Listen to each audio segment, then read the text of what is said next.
Hola a todos, bienvenidos a esta Open Class en Unir Universidad. Muchas gracias por conectaros en directo. Vamos a tener una Open Class sobre cómo hacer periodismo de datos en la rama social, y para ello vamos a contar con Elena Cabrera, bienvenida. Hola. Que nos va a hablar sobre los proyectos que están desarrollando en la Fundación Por Causa.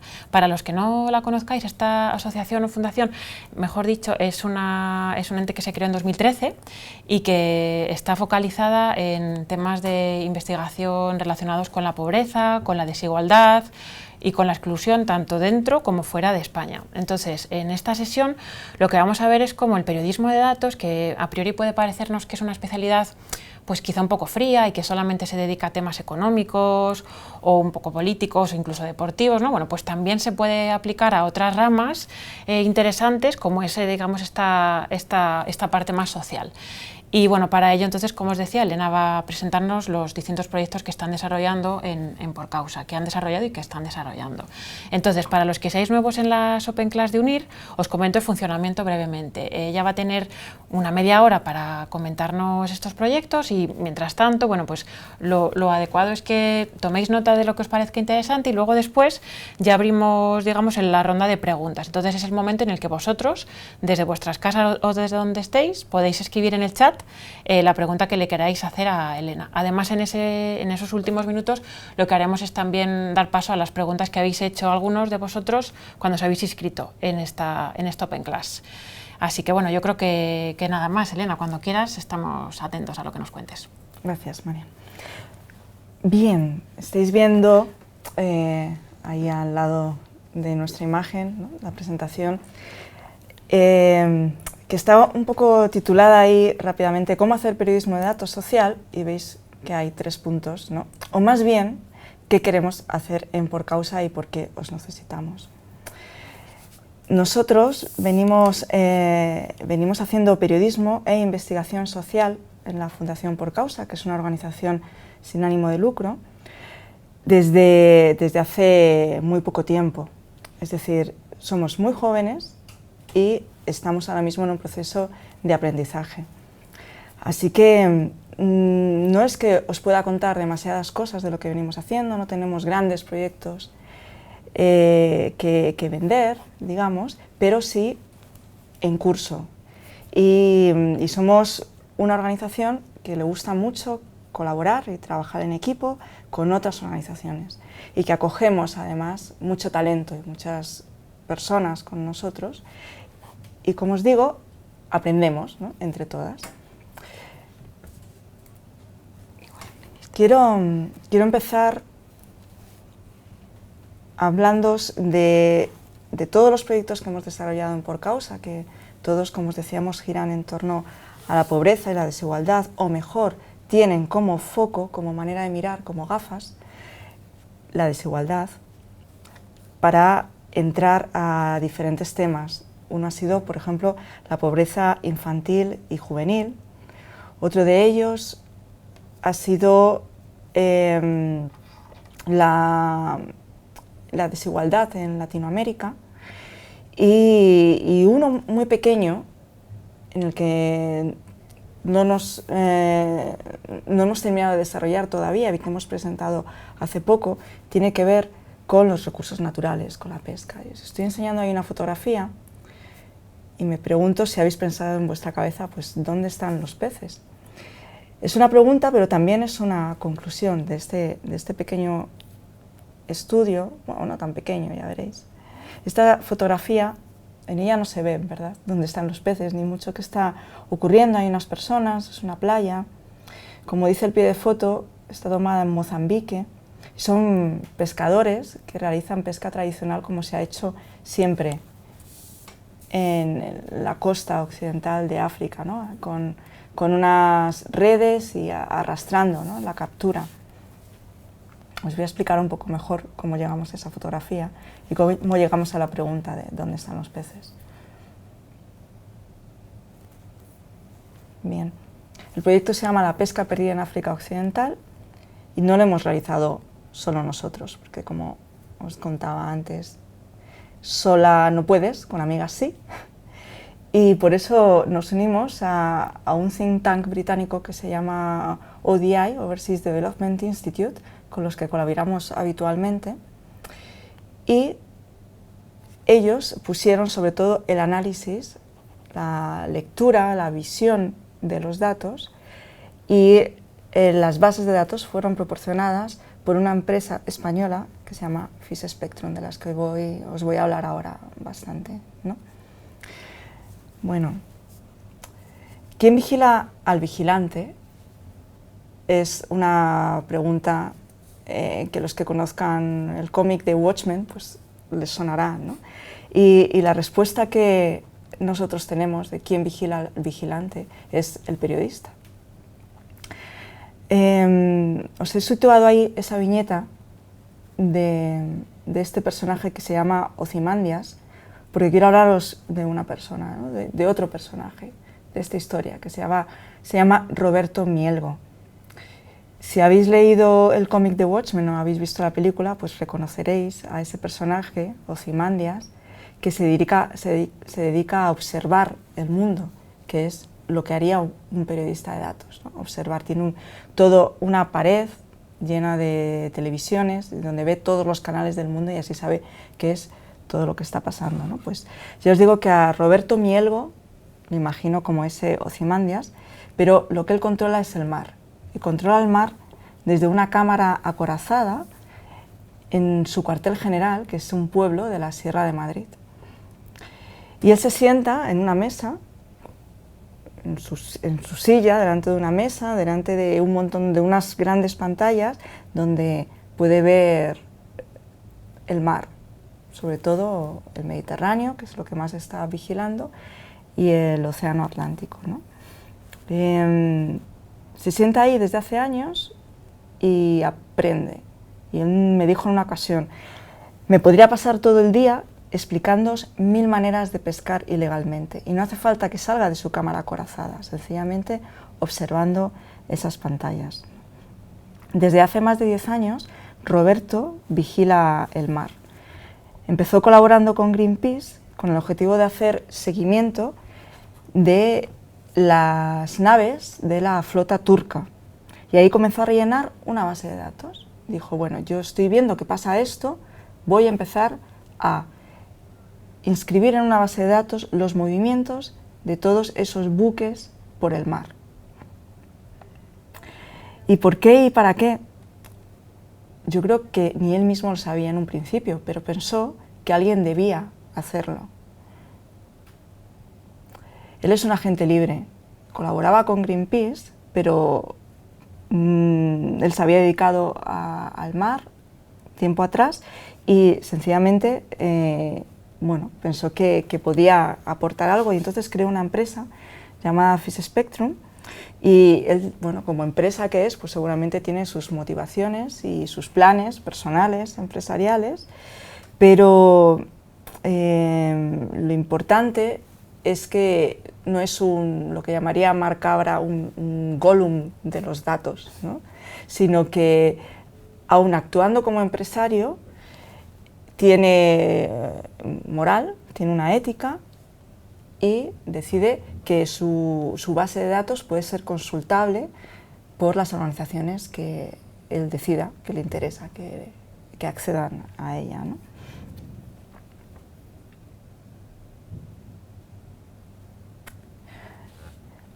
Otra cosa que me dijo Roberto Mielgo, un buque de pesca es una embarcación que emite. Esa es su definición, ¿no? Todo emite, los móviles emiten, ¿no? Un aparatito que obligatoriamente ha de ir en todos los buques que navegan, emite una señal, ¿no? Es el sistema AIS, es una caja gris, y sin esa caja gris no zarpa ningún buque de ningún puerto.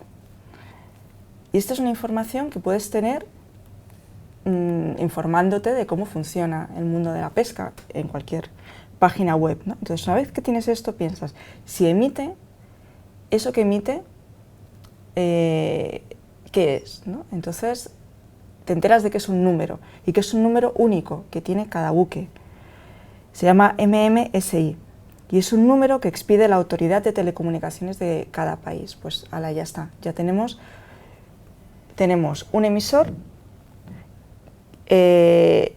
anclado a un barco que se mueve por el mar, luego lo podemos geolocalizar, está geoposicionado y tú en cualquier momento puedes saber dónde está ese buque y qué hace, y esto es una información pública. Pero una cosa es lo que sucede en tiempo real, ¿no? Y otra el histórico de todos esos trayectos, de esos caminos, ¿no? Y eso es lo que hace Roberto Mielgo con Fish Spectrum, ¿no? Se va guardando un histórico. La FAO tiene dos bases de datos sobre buques pesqueros, ¿no? Una de ellas es un registro de buques que los países han de aportar voluntariamente, digamos que es una inscripción. Tú vas allí y dices, yo tengo un barco y tiene este número y salimos a la mar y hacemos cosas, ¿no?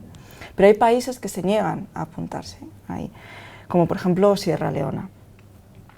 Pero eso es una información que se queda obsoleta y se ha demostrado que está obsoleta, porque desde 2013 casi la mitad de los registros se han considerado expirados y los países no han proporcionado nueva información.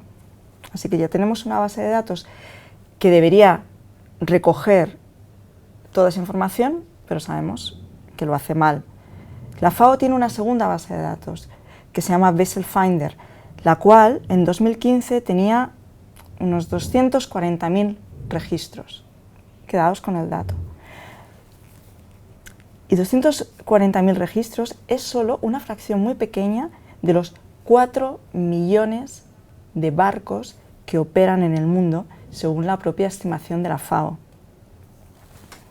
La iniciativa Global Fish Watching es otra que también recoge datos y están metidas varias empresas, entre ellas Google, pero contiene solo 40.000 registros de datos. Vosotros que os interesa el periodismo de datos, pues os podéis imaginar cuántos gigas pueden ocupar estas bases de datos, ¿no? Que parecen grandes, pero atención al número que os voy a dar, ¿no? La base de datos de Fish Spectrum tenía en el pasado mes de mayo 1.500.000 registros. Es una base de datos 3 veces más grande que la de la FAO.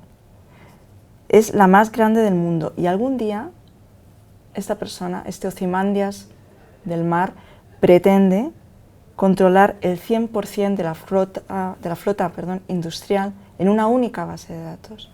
No es la FAO, no es la ONU, no es la Unión Europea, no, es un señor en una cámara acorazada en un pueblo de la Sierra de Madrid.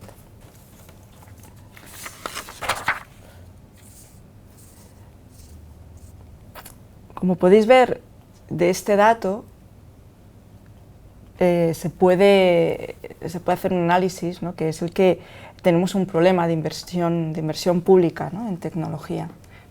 Porque si no tenemos ninguna institución u organización pública que tenga unos datos que pueden ser tan importantes para conocer qué está pasando en el mundo de la pesca, pues puede suceder, en fin, de todo. Que se transgredan las leyes sobre limitación de pesca o que los barcos se metan donde no deben, bueno, muchísimas cosas, ¿no? Y esto refiere a un gran problema internacional que es el de la pesca ilegal e irregular, ¿no? Entonces una fundación como la nuestra, como la Fundación Por Causa, que no tiene ánimo de lucro, puede convencer a una empresa que sí lo tiene para que ceda el uso de su base de datos con un fin que no es el lucro, sino la consulta contra esa base de datos con las gafas de la desigualdad puestas. Y esto es exactamente lo que hacemos y lo que queremos hacer en nuestra organización, ¿no? De la observación del movimiento de los buques pesqueros se puede hacer un periodismo dirigido hacia muchos objetivos. Depende mucho de qué medio, de qué periodista seas, el tipo de periodismo que hagas con esos datos, ¿no? Si eres un medio con foco en economía, o en la industria, o en la política, puedes hablar de la legislación internacional, puedes hablar de este turbio asunto de las banderas, de los barcos, no sé, hay 1000 historias que puedes sacar de la observación de esos buques, pero a nosotros Y esto es, quizás cuando hablamos de periodismo con foco social, lo que nos debemos preguntar, la pregunta que nos queremos hacer es, ¿quién sale perdiendo? Y la respuesta, en este caso en concreto, en esta investigación, es la frágil industria de la pesca artesanal en Mozambique, que es estas personas que veis en esa imagen.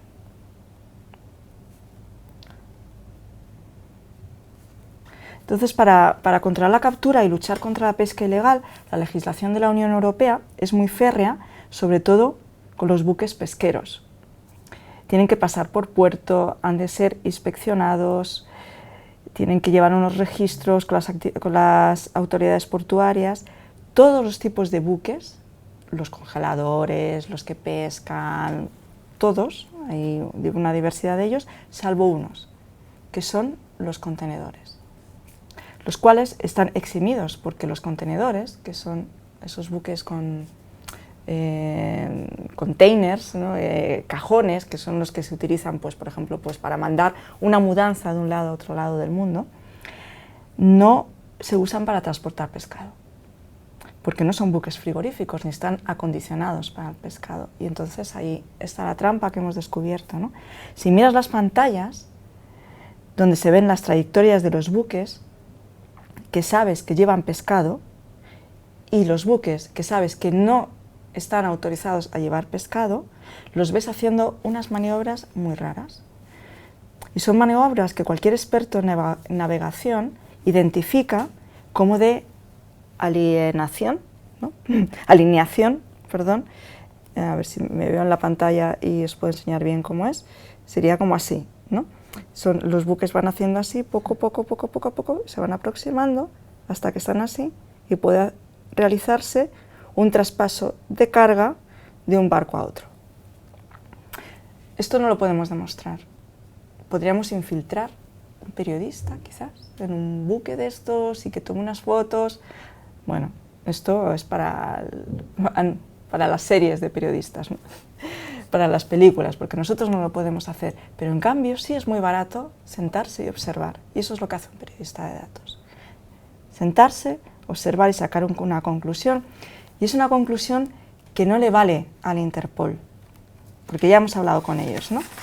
Y le decimos al Interpol, pues señores policías del Interpol, aquí hay unos barcos haciendo esto.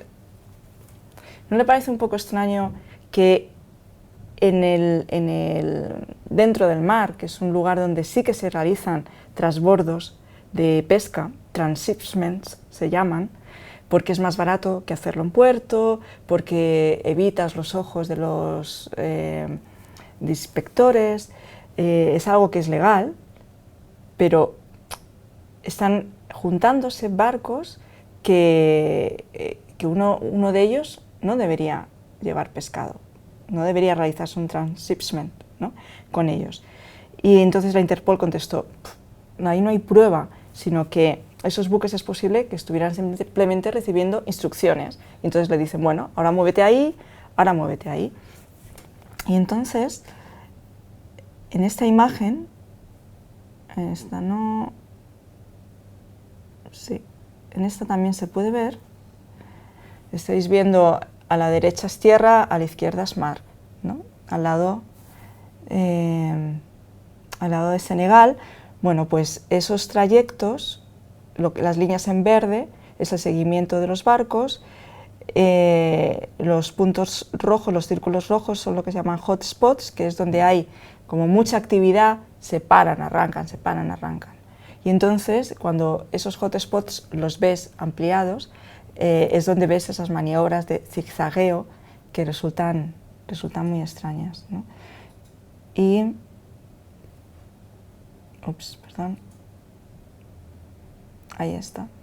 Esta es una visualización que hemos realizado nosotros sobre la base de datos, no entera, no toda la base de datos, sino acotada. FIS Spectrum nos pasó unos registros que nos interesaban de un tiempo en concreto y de unos barcos en concreto, que son los que se decidieron, digamos, observar con la lupa. y entonces pudimos hacer pues, esta visualización sobre CartoDB. Con los buques geolocalizados tenéis ahí la URL que, bueno, si nos importa pues, copiarla, ponerla en un navegador y vais a poder ver este mapa en acción, ¿no? En la línea de tiempo, tal. Esto solo es una captura, ¿no?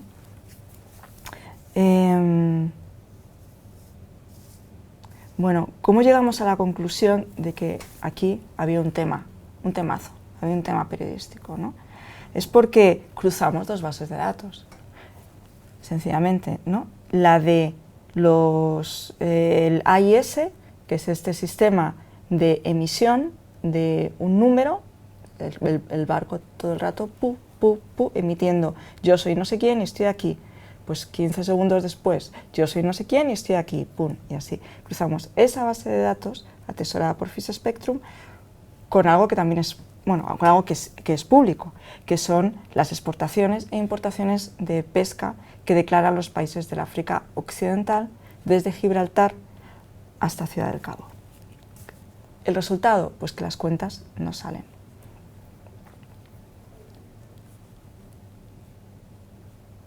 Ese es lo que os acabo de decir, el ámbito geográfico del estudio, todas esas áreas cuadriculadas. Y esto es un ejemplo de seguimiento de un único barco. Y estas infografías las podéis ver en nuestra página web, en porcausa.org, donde está publicado el estudio, el informe completo.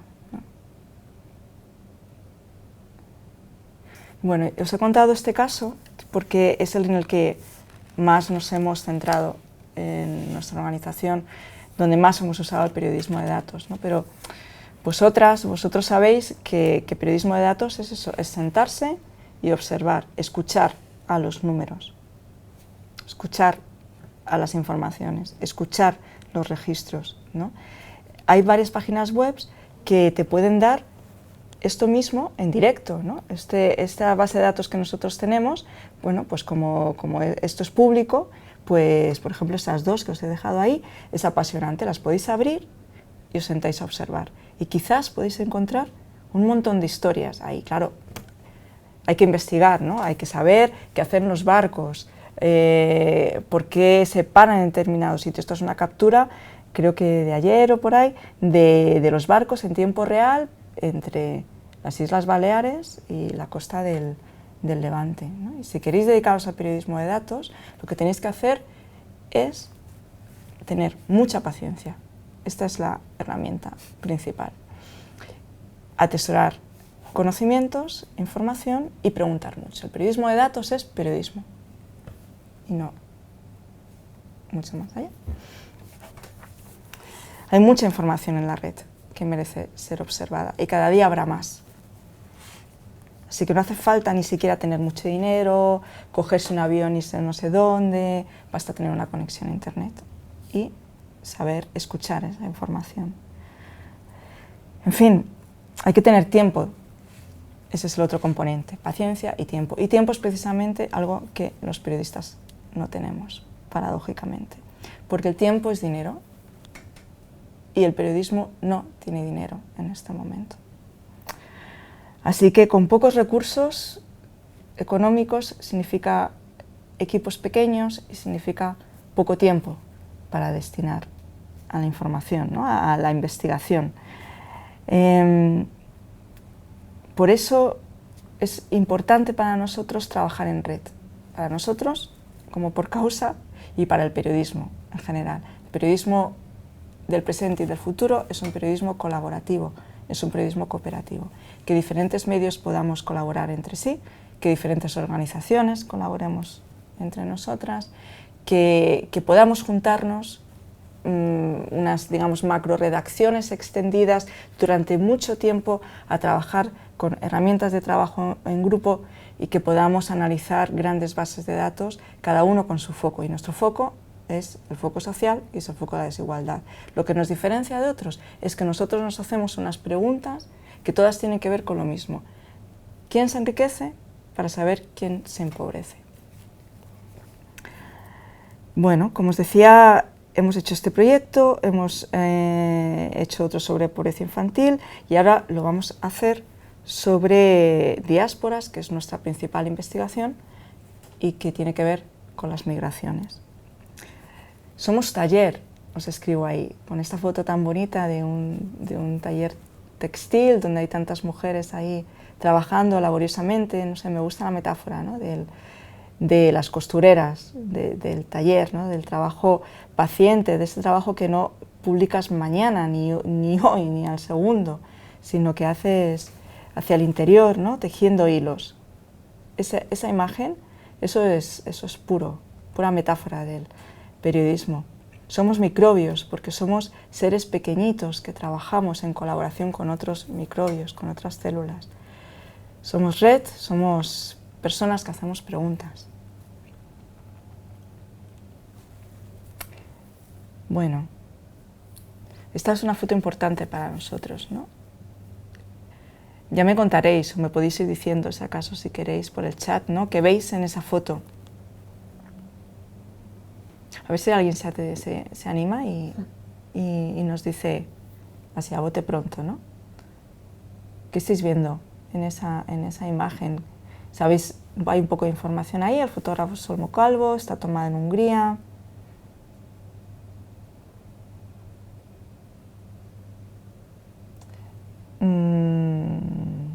Os puedo dar como pista, está tomada el verano pasado.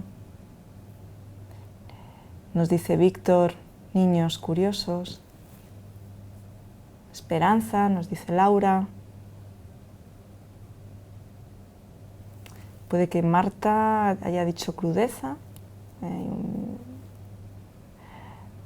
Consecuencias de una guerra, nos dice Antonio. Hay varias personas más escribiendo. A ver, alguna respuesta más. Parece un campo de refugiados, ¿no? Muy bien.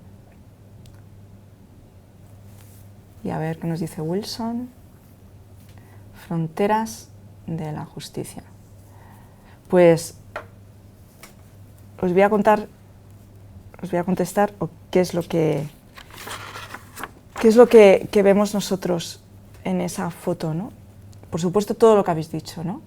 Fronteras de la injusticia, dice Wilson. Pues sí, claro, es cierto, vemos todo eso. Y también cualquier otro periodista te dirá, bueno, pues ahí hay una historia, ¿no? Esos niños están solos, no están solos, han pasado ya la valla o la quieren pasar, en fin, ¿no? Hay una historia humana ahí importante, ¿no? Pero estamos hablando de periodismo de datos. Nosotros, desde el enfoque de periodismo de datos y periodismo de datos con enfoque en la desigualdad, nosotros lo que vemos ahí es materiales de construcción de una valla y vemos fabricantes, y vemos costes, y vemos presupuestos, y vemos política, y vemos Europa. Y eso es diásporas. Ese es el proyecto que estamos iniciando ahora mismo, en el que estamos inmersos de investigación. Y todo eso está en esa foto. Solo que esa es la prueba, esa es una foto en la frontera de Hungría con Serbia. Es una localidad llamada Rodske. Y ahí sí, es un campo de refugiados. Hay muchas personas, hay muchos refugiados ahí que quieren entrar a Europa y no pueden hacerlo. Entonces, el por qué está ahí puesta esa valla, quién ha puesto esa valla, cuánto ha costado poner esa valla, con qué intenciones se ha puesto, en qué presupuestos está incluida esa valla, quién la ha pagado, quién la va a seguir pagando, va a crecer esa valla. Todo eso son datos. Y todo eso nos va a revelar una información importante, ¿no? Una valoración, si queréis, una interpretación de lo que es Europa. Europa no es solo los discursos que dieron el lunes en la Asamblea de la ONU sobre refugiados y migrantes, los grandes líderes mundiales, o las palabras de Obama ayer, quien esté viendo esto en directo, ¿no? El 19 y el 20 de septiembre del año 2016. No es eso, es una intención económica y política de blindar Europa. Y esto es lo que nosotros queremos hacer, ¿no? Queremos contar.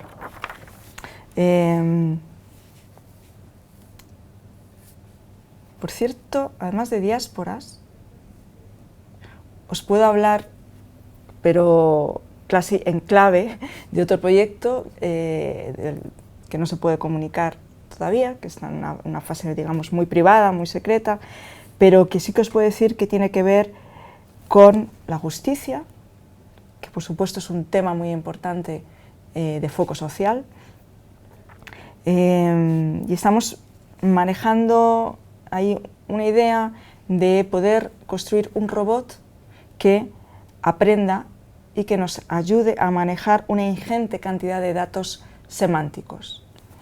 Porque los números cuentan muchas cosas, pero los datos no son solo números. Los datos son bits, y los bits pueden ser palabras, ¿no? Y nos interesa mucho eso, ¿no? No solo el dato numérico, sino el dato de la palabra, y no solo de la cantidad de palabras o de la repetición de palabras, sino de la ideología que se cuenta detrás de las palabras. Y bueno, ahí os estoy dando muchas pistas. Nuestras fuentes, ¿no? Quizás es un tema que os interesa conocer, pues no es un señor con una gabardina en un garaje que se ha dirigido a nosotros así de una manera, porque somos la Fundación Por Causa. Nuestras fuentes son accesibles para todo el mundo. Contrataciondelestado.com, que es la plataforma de contratación del sector público en España. El BOE, que es el Boletín Oficial del Estado Español. ¿Quién manda?, que es un proyecto de Cibio, ¿no? Porque también nos alimentamos de proyectos de organizaciones similares a nosotros, como puede ser Cibio, que avanzan mucho, ¿no?, para apertura de datos y transparencia en la sociedad civil. Entonces, gracias Cibio, os queremos mogollón. Las ONGs hacen muchísimo trabajo de recopilación de información sobre el terreno que se desaprovecha, porque muchas veces se publican estudios, informes constantemente de todo tipo de las ONGs que te pueden dar esa información en bruto y que tú puedes hacer una lectura de los temas que a ti te interesan, ¿no? Y no solamente del tema que a la ONG le interesa contarte. Eurostat, por supuesto, que es la plataforma de recopilación de datos estadísticos de la Unión Europea, y las agencias de la Unión Europea. Frontex, bueno, Frontex para nosotros es, qué deciros, como las páginas amarillas, o la OIM, la Organización Internacional sobre las Migraciones, y otro tipo de agencias europeas. Y una muy importante, tú. Pues sí, tú. Esto es algo de lo que os quiero hablar un poquito, ¿no? Y es que la información ahora mismo, ¿por dónde nos llega?, ¿no? Nos llega por todas esas fuentes públicas, pero cada vez más por fuentes anónimas, ciudadanas y ciudadanos con conciencia, una moral que se plantea preguntas, ¿no? Y que les lleva a tener una ética sobre la transparencia de la información, ¿no? Porque todas esas personas que trabajan en gobiernos y en organizaciones que piensan que los datos que ellos tienen no se deben compartir, y luego otras personas que piensan que eso lo que hace es pervertir, corromper la democracia, ¿no? Existe una organización en España que se llama Filtrala, que forma parte de una organización internacional que se llama AWP, y Filtrala es una vía de acceso, es un buzón seguro para que todas estas personas que tengan acceso a una información que le puede ser útil a periodistas como nosotros, nos puedan hacer llegar esa información por una vía anónima y segura. Vamos a colaborar con Filtrala en mi fundación y vamos a tener un buzón seguro en muy pocas semanas para que tú puedas hacernos llegar pues una documentación, archivos que consideres que tienen que estar liberados, que deben ser conocidos por la opinión pública y tratados por periodistas de investigación como nosotros, que como os decía, no tenemos ánimo de lucro, sino que tenemos ánimo de mejorar nuestro sistema democrático, nuestra calidad democrática.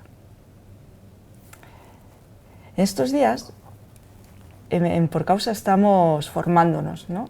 Y lo hacemos constantemente, porque creemos en el autoaprendizaje, ¿no?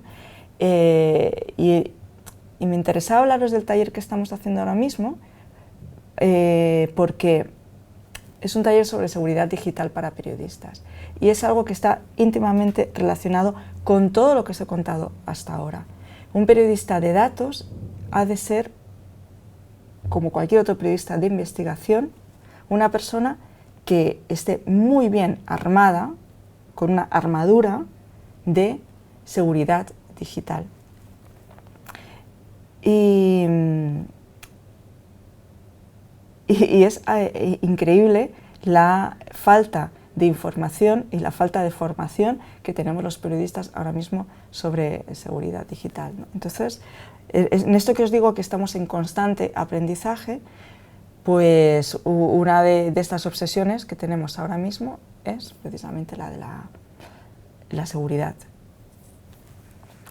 Y bueno, queremos contar, como os he dicho, con vosotros y con vuestra, no solo con vuestras, digamos, no sé, papel de periodista ciudadano, si lo queréis llamar así, ¿no? De observadores ciudadanos, ¿no?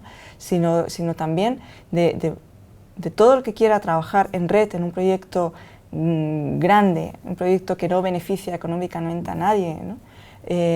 Sino que es trabajar entre todos y para todos. Pues nosotros queremos formar parte de esa red que active ese movimiento, ¿no? Que es ese movimiento cooperativo, colaborativo, ¿no? Donde el periodista ya no es ese lobo solitario, ese agente libre solo ante el peligro, ¿no? sino somos periodistas y somos ciudadanos. Y esto es algo que no debemos olvidar nunca, ¿no? Y que trabajamos por el bien común y por la transparencia y por la no propiedad de la información y de los datos. Bueno, ahí tenéis un par de cuentas de Twitter, los que empiezan por @ y también un correo. Como veis, por ahí tengo PGP, tengo una clave pública que se puede encontrar en cualquier directorio. Y si queréis poneros en contacto con nosotros, lo podéis hacer tanto de manera anónima como de manera personal, ¿no? con vuestro nombre. Muy bien, Elena, muchas gracias. Sobre todo, más allá de que hayas compartido con nosotros esos proyectos de datos de Por Causa, también ha sido muy interesante que nos hayas dado esa especie de primicia velada sobre el robot que va a analizar datos semánticos en el campo de la justicia. Estaremos atentos. Y luego también lo que has comentado de Filtrala, no sabía que ibas a colaborar con esta plataforma, así que el diario y otros medios sí que están ahí, no sabía que Por Causa también es una buena noticia para el periodismo español. Y bueno, si os parece, lo que vamos a hacer ahora ya, como os decía, es pasar a la ronda de preguntas. Vamos a hacer primero las que habéis hecho al inscribiros en la Open, y mientras los que estáis en directo, por favor, si tenéis alguna pregunta que hacer a Elena, pues la podéis escribir por el chat. Vamos a pasar primero a la pregunta de Jesús, que quería preguntar a Elena qué recursos recomendaría para conseguir datos demográficos y socioeconómicos a nivel micro, ¿no? Porque son escasos o a veces son inaccesibles. Las administraciones locales están implementando la ley de transparencia poco a poco, ¿no? Entonces, por lo que tengo entendido, por ejemplo, el portal de transparencia de la Comunidad de Madrid no funciona. Entonces, esa debería ser una vía, ¿no? O sea, existen y hay algunos que sí funcionan mejor. Yo te he comentado el caso de Madrid porque yo vivo y trabajo en Madrid y sé que ahí tienen muchas deficiencias, pero sí que hay otros que sí que van muy bien. Entonces, igual que hay un portal de transparencia para el Estado español, pues lo mismo las administraciones locales están obligadas a desarrollar la ley de transparencia y de aportar esos datos. Y lo que hay que ser es muy pesada, muy pesado. Quizás no te los van a dar a la primera, pero están obligados a hacerlo. Entonces, hay mucha más información en los portales de la administración de la que creemos. Primero, por la poca pericia informática de las administraciones, que no han sabido incorporar bien el acceso a los datos, entonces están muy escondidos, también porque algunos quieren que estén muy escondidos, y sea por una cosa o sea por otra, bueno, pues no es fácil, pero están ahí. Y lo que no están, estás en tu derecho de conseguirlos. Entonces, quizás hay que llamar y tal. Pero lo que sí que recomiendo es que una vez que accedes a unos datos que son públicos, yo creo que debes compartirlos. Aunque no lo haya hecho el ayuntamiento, aunque no lo haya hecho la comunidad autónoma. Si crees que el periodismo es un procomún, esos datos, de alguna manera, los tienes que liberar. Les tienes que poner una licencia de open source o una licencia Creative Commons, una licencia que quieras, que deje claro que esos datos los podemos utilizar entre todos, que los compartas, porque de nuevo solo no puedes con amigos. Sí, igual tú solo no puedes hacer un análisis de esos datos, pero si creas un equipo online mismamente, pues podemos encontrar historias interesantes. Muy bien, y tenemos otra pregunta de Víctor. En este caso, él decía, ¿cómo podemos incorporar o equilibrar el periodismo de datos desde la perspectiva de los sujetos estudiados o analizados para evitar caer en meros análisis fríos o bien en visiones paternalistas? Nosotros pensamos que el periodismo de datos por sí solo no funciona. Creemos que las unidades de periodismo de datos deben estar integradas en redacciones donde hay periodistas que salen a la calle, periodistas que hacen terreno. Y pensamos que los mejores productos de periodismo de datos son aquellos que no son únicamente periodismo de datos, ¿no? Sino que te cuentan las historias junto con los datos. Es verdad que también hay historias en los datos, pero es que hay que contar esas historias. Y un periodista de datos, quizás, que es alguien que tiene una formación específica, quizás no deba estar solo, ¿no? Deba tener una compañera, un compañero que salga a la calle y que localice las historias, que te canalizan la historia final que tú quieres contar con tu investigación de periodismo de datos. Bueno, desde luego, paternalismo es algo que no debería existir jamás en un enfoque de periodismo honesto, ¿no? Sabemos que se hace, pero esa es otra historia, ¿no? Hay que trabajar con el máximo respeto hacia el objeto del periodismo que estás realizando, ¿no? Y esto es, por supuesto, es uno de los grandes males del periodismo actual, ¿no? El victimizar a tus sujetos de la información, ¿no? El situarte tú por encima de ellos. Pero yo creo que el periodismo al que estamos yendo hoy en día, este periodismo ético, está muy lejos de eso. Ya no es un periodismo que titula, como cierto titular que hemos visto hoy en la prensa de segunda, en El Mundo, ¿no? que titula de una manera que busca conseguir clics. Entonces, el periodismo de datos trata temas que quizás son un poco sexys, en un sentido del clic, ¿no? Quizás no va al morbo, ¿no? pero va a destapar las historias que realmente nos atañen, las historias que mejoran el debate público sobre lo que nos hace ser sociedad. Entonces tienes que huir de vender estos temas por el clic o por el sensacionalismo, tal. Lo que tienes que tener es buenas historias humanas que cuenten mejor, ayuden a ejemplarizar, que lo que estás contando con datos son cosas que existen, que no son solo datos en un servidor o en una base de datos, sino que son reales. Pero cuenta las dos historias a la vez y, por supuesto, abre los datos. Los datos no pueden estar cerrados. Abre los datos para que todos los demás puedan encontrar ahí también otras historias, ¿no? Luego la historia ya queda en manos de la ética personal del periodista y del editor y de la intención o la línea editorial de cada medio, pero bueno, esto es algo que nos estamos trabajando, ¿no? Muy bien, Elena, muchas gracias por compartir con nosotros tanto tu experiencia en Por Causa como los proyectos de la Fundación, y a vosotros también por haber estado estos minutos con nosotros. Ya sabéis que si estáis interesados en hacer formación en periodismo de datos, pues en UNIR hay un máster, podéis encontrar la información en la página web de la universidad. Muchas gracias de nuevo, Elena. Nada, gracias a vosotros. Adiós, chao.